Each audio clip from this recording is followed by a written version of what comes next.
Bonjour, on commence par Achat Pintras. Le peuple d'Israël est tombé très bas. Ils ont trébuché avec les filles de Moab. La colère d'Akadosh Baruch Hu a éclaté. Un grand nombre de juifs ont péri sous la colère d'Hachem. Mais après cette terrible sentence, le roi du monde décide pour la 3e fois de compter son peuple. Nous allons expliquer aujourd'hui quel est le but et la signification de ce compte. Alors préparez-vous. Les tzadikim nous dévoilent que la Torah n'a jamais demandé de compter, mais plus exactement de relever, de rehausser la tête du peuple d'Israël. C'est où être Rosh Béné Israël. Pourquoi relever et pas seulement compter? Eh bien, il faut savoir que ce compte est apparu à chaque fois que les Juifs ont touché le plus bas.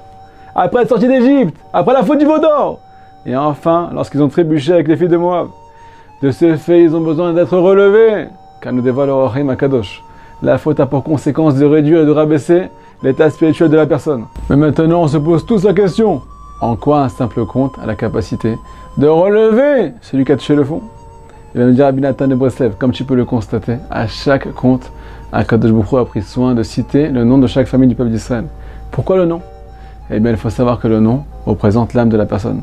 C'est par lui que va se dévoiler et s'exprimer la lumière de l'âme de chacun dans ce bas monde.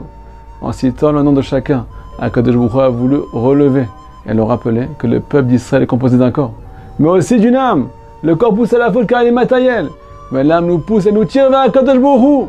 C'est ça la véritable identité du juif. Akadosh Baruch Hu dit au peuple d'Israël, je vous en supplie, ne vous identifiez surtout pas à cet échec. Imaginez-vous ce qui s'est passé s'ils se seraient identifiés à leur mauvais penchant. S'ils se seraient identifiés à leurs actes, ils seraient retournés voir les filles de Moab. On n'a pas honte de le dire. Dit Rabbi Nachman de Breslev.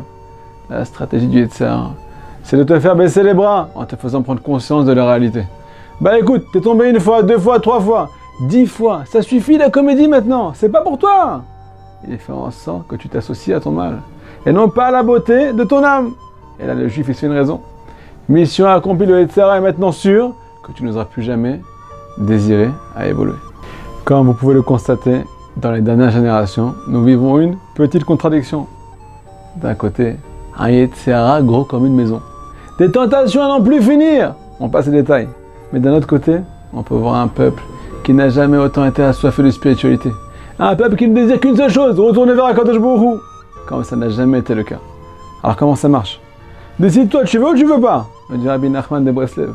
Le seul moyen d'y arriver, malgré tes difficultés, ne t'associe jamais au mal qui se trouve en toi. Mais au contraire, associe-toi à la beauté de ton âme, qui ne cherche qu'une seule chose, revenir chez papa. Shabbat Shalom. Hey,